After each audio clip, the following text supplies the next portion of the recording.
എടാ, അത് നമ്മുടെ ബാപ്പുജി അല്ലേ നടന്നു വരുന്നത്? അതെ അതെ, അത് നമ്മുടെ ബാപ്പുജി തന്നെയാ വരുന്നത്. എന്നാ വാ, നമുക്കൊന്ന് പോയി നോക്കാം. ബാപ്പുജി, ബാപ്പുജി എങ്ങോട്ടാ? ഞാൻ ഓരോ ഗ്രാമങ്ങളും സന്ദർശിക്കാൻ വേണ്ടി ഇറങ്ങിയതാ. 1948 പോയിട്ട് 2021 തിരിച്ചു വരുന്നത്. തിരിച്ചു വരണമെന്ന് കരുതിയതല്ല. ഇന്ന് നമ്മുടെ നാടിൻ്റെ അവസ്ഥയെക്കുറിച്ച് എനിക്ക് ചിന്തിക്കാൻ പോലും കഴിയുന്നില്ല. ഇതാണോ ഞാൻ സ്വപ്നം കണ്ട ഇന്ത്യ? അഹിംസയിലൂന്നിയ സത്യാഗ്രഹമുറയല്ലേ ഞാൻ ലോകത്തിന് കാട്ടിത്തന്നത്?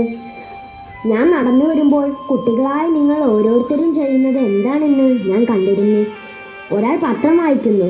എന്താണ് ഇന്നത്തെ പത്രത്തിലെ വാർത്തകൾ? സ്ത്രീധനത്തിന്റെ പേരിൽ ഭർത്താവ് ഭാര്യയെ കൊന്നു, മകൻ അച്ഛനെ വെട്ടിക്കൊന്നു, അഴിമതി, അക്രമം, കള്ളക്കടത്ത്, ഇങ്ങനെ കുറെ വാർത്തകൾ.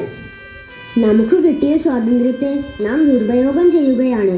പരസ്പര സ്നേഹത്തോടെയും സമാധാനത്തോടെയും ജീവിക്കേണ്ട നാം അവനവൻ്റെ സന്തോഷത്തിനു വേണ്ടി എന്തും ചെയ്യാൻ മടിയില്ലാത്തവനായി മാറിയിരിക്കുന്നു. ഇതിനു പുറമെ രാഷ്ട്രീയ പാർട്ടികൾ തമ്മിലുള്ള സംഘടനകൾ വേറെയും. ഇതിൻ്റെ ദുരിതങ്ങളെല്ലാം അനുഭവിക്കുന്നതോ പാവപ്പെട്ടവരും. ഞാൻ മാത്രമല്ല വന്നിരിക്കുന്നത്, എൻ്റെ കൂടെ സരോജിനി നായിഡുവും വന്നിട്ടുണ്ട്.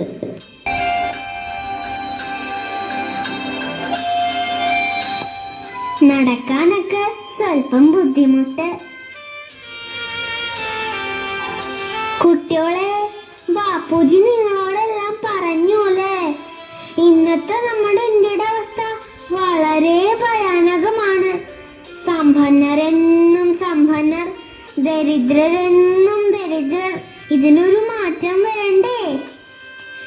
ഇന്ത്യയുടെ ഭാവി കുഞ്ഞു മക്കളിലാണെന്ന് നെഹ്റു പറയണത് പോലെ നിങ്ങളാണ് നാളെയുടെ സമ്പത്ത്. അതിന് നമുക്ക് ഒരുമിച്ചൊരു പ്രതിജ്ഞ എടുക്കാം. അനീതി വേണ്ട, അനീതി വേണ്ട, അക്രമം വേണ്ട, അക്രമം വേണ്ട, അഴിമതി വേണ്ട, അഴിമതി വേണ്ട. സ്ത്രീകളോട് മാന്യത കാണിക്കും, സ്ത്രീകളോട് മാന്യത കാണിക്കും.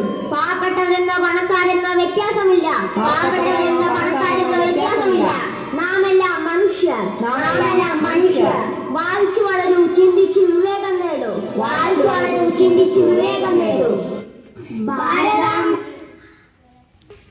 അഭിമാനത്താൽ പുലരായ നാം ഒന്നായി നമുക്ക് അണിചേരാം, ഒന്നായി നമുക്ക് മുന്നേറാം, ഒന്നായി നമുക്ക് അണിചേരാം, ഒന്നായി നമുക്ക് മുന്നേറാം.